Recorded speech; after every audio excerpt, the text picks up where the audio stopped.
ब्रजभूषण के चैलेंज ने बढ़ा दी बीजेपी की मुश्किलें। पिछड़ों की राजनीति के चक्कर में ठाकुरों को इग्नोर किया तो हार तय। पूर्वांचल में नए गठबंधन की आड़। जब एक मंच पर मिले धनंजय सिंह और ब्रजभूषण सिंह तो क्या पकी खिचड़ी। अखिलेश यादव की भी फूलने लगी सांस। ठाकुर वोटों की ताकत का अब होगा एहसास। बिहार का भागलपुर शहर था, वीर कुंवर सिंह के विजय उत्सव का मंच था और उसी मंच पर खड़ा था वो आदमी जिसका नाम लेते ही गोंडा से लेकर अवध तक की सियासत हिल जाती है। ब्रजभूषण शरण सिंह 6 बार के सांसद और पहलवानों के संरक्षक और पूर्वांचल की ठाकुर राजनीति के सबसे बड़े चेहरे। उस मंच से ब्रजभूषण सिंह ने जो कहा वो कोई आसान बात नहीं था, वो एक चेतावनी थी, सरकार के लिए और विरोधी पार्टियों के लिए, दोनों के लिए। उन्होंने कहा कि अगर किसी को लगता है कि हम भार बन गए हैं तो बस एक बार मुंह खोलकर कह दो कि तुम्हारी जरूरत नहीं है। 2027 में कह दो, 2029 में कह दो, जब मन करे आकर कह दो, हम दिखा देंगे कि हमारी उपयोगिता क्या है।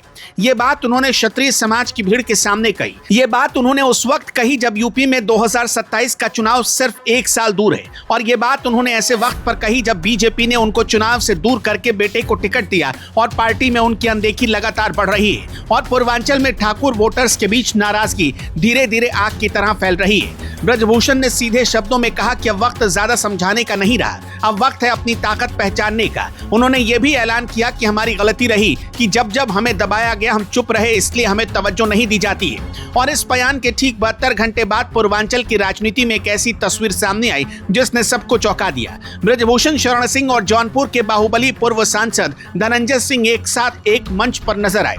दोनों ने भागलपुर में 0 माइल चौक पर वीर कुंवर सिंह की प्रतिमा पर माल्यार्पण किया, टाउन हॉल में साथ सभा को संबोधित किया। ये दोनों चेहरे अलग अलग जिलों के, अलग अलग पार्टियों से रहे, लेकिन दोनों राजपूत समाज के सबसे ताकतवर नेता हैं। और जब ये दोनों एक मंच पर दिखते हैं तो संदेश साफ है कि पूर्वांचल में ठाकुर राजनीति एकजुट हो रही है। लेकिन ये जोड़ी अचानक नहीं बनी। जनवरी 2026 में गोंडा के नवाबगंज स्थित नंदिनी निकेतन में ब्रजभूषण ने 8 दिवसीय राष्ट्र कथा का आयोजन किया था। सदगुरु रितेश्वर जी महाराज के सानिध्य में ये कथा हुई थी। उस कार्यक्रम में पूर्वांचल के सारे बाहुबली चेहरे जुटे थे जो सालों से एक साथ नहीं दिखे। धनंजय सिंह पहुंचे, बनारस के पूर्व MLC ब्रजेश सिंह पहुंचे, चंदौली के विधायक सुशील सिंह पहुंचे थे। अध्यात्म के नाम पर यह कार्यक्रम था, लेकिन जब ब्रजभूषण के बेटे और कैसरगंज सांसद करणभूषण सिंह ने धनंजय के पैर छुए और जब ब्रजेश सिंह से आशीर्वाद लिया तो हर किसी को समझ में आ गया कि यह सिर्फ कथा नहीं है बल्कि राजपूत वोटर्स की लामबंदी है। अब जरा समझते हैं कि ब्रजभूषण शरण सिंह का कद कितना बड़ा है और क्यों उनकी हर हरकत पूरे यूपी की सियासत को हिलाने की ताकत रखती है। उन्होंने जो चुनौती दी है उसका मतलब क्या है। ये वो आदमी है जो 24 साल की उम्र में पहली बार 1993 में विधायक बन गए। छात्र नेता के दौर में अयोध्या में बाबरी विध्वंस के वक्त आडवाणी के इर्द गिर्द खड़े थे, अपने गांव से औजार मंगवाए और गुंबद गिराने वालों में शामिल रहे। उन पर केस भी चला, लेकिन राजनीति में उनका ग्राफ कभी नहीं गिरा।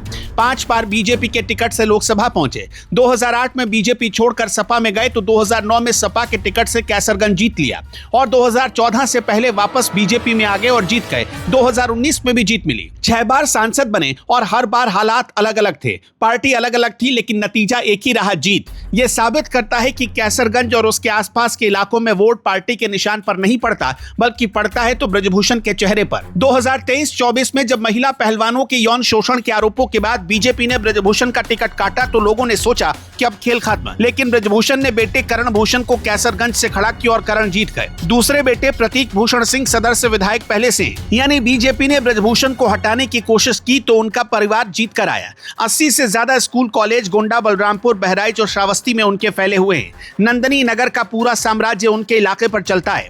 30 साल से हर सुबह हरी घास पर कुर्सी मेज लगाकर लोगों की समस्याएं सुनते हैं, ठीक उसी तरह जैसे पुराने जमाने में राजा महाराजा दरबार लगाते थे। उनके विरोधी तक मानते हैं कि गोंडा बलरामपुर के इलाके में ब्रजभूषण की मर्जी के बिना सरपंच से लेकर विधायक तक का चुनाव जीतना नामुमकिन है।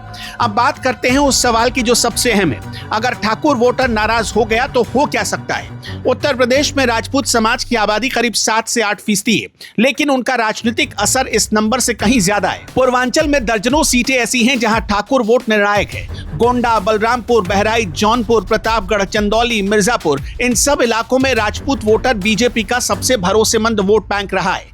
2017 और 2022 में बीजेपी ने पूर्वांचल की ज्यादातर सीटें इसी ठाकुर और सवर्ण वोट के दम पर जीती थी। लेकिन 2024 के लोकसभा चुनाव में जब इस वोट बैंक में दरार दिखी तो बीजेपी को अयोध्या की फैजाबाद सीट पर हार का मुंह देखना पड़ा और कई पूर्वांचल की सीटों पर वोट शेयर बुरी तरह गिरा। अगर 2027 में भी ये नाराजगी बनी रहती है या बढ़ती है तो बीजेपी के लिए पूर्वांचल की 50 से 60 सीटों पर मुश्किल खड़ी हो सकती है और ब्रजभूषण यही खेल खेल रहे हैं। भागलपुर में उन्होंने क्षत्रिय समाज से कहा कि अब वक्त अपनी ताकत पहचानने का है। उन्होंने कहा कि हमारी गलती ये रही कि हम अपने महापुरुषों को जैसे वीर कुंवर सिंह, महाराजा देवी बख्श सिंह, झांसी की रानी को उचित स्थान नहीं दिलवा सके। उन्होंने कहा कि बल, बुद्धि और विद्या ये तीनों चीजें अर्जित करनी होंगी। ये बयान सिर्फ इमोशनल नहीं है, ये एक रणनीतिक दाव है। ब्रजभूषण गोंडा से बाहर निकलकर पूरे उत्तर प्रदेश और बिहार तक में ठाकुर वोटर्स को एकजुट करने की तैयारी कर रहे हैं। उन्होंने जौनपुर में बैस क्षत्रिय होली मिलन समारोह में हुंकार भरी थी कि दबदबा था, है और रहेगा। आरक्षण पर बयान देकर सवर्ण समाज को अलग संदेश दिया था और अब धनंजय सिंह जैसे बाहुबली को अपने साथ लेकर पूर्वांचल में एक ऐसा गठबंधन खड़ा करने जा रहे हैं जो किसी भी पार्टी के लिए सिरदर्द बन सकता है। अब सवाल यह है कि बीजेपी इसे हैंडल कैसे करेगी। अगर ब्रजभूषण पार्टी के साथ बने रहे तो ठाकुर वोट सुरक्षित है, लेकिन अगर उनकी नाराजगी और बढ़ी और अगर उन्होंने 2027 में अलग रास्ता चुना तो पूर्वांचल और अवध की दर्जनों सीटों पर बीजेपी की नींव हिल सकती है। और सपा के लिए भी ये आसान नहीं है क्योंकि ब्रजभूषण एक बार सपा भी छोड़ चुके हैं और अखिलेश यादव के पीडीए नैरेटिव में ठाकुर राजनीति फिट होना मुश्किल है। ये कहानी अभी शुरू हुई है और 2027 तक ब्रजभूषण शरण सिंह का अगला कदम पूर्वांचल ही नहीं पूरे यूपी की सियासत की दिशा तय करेगा।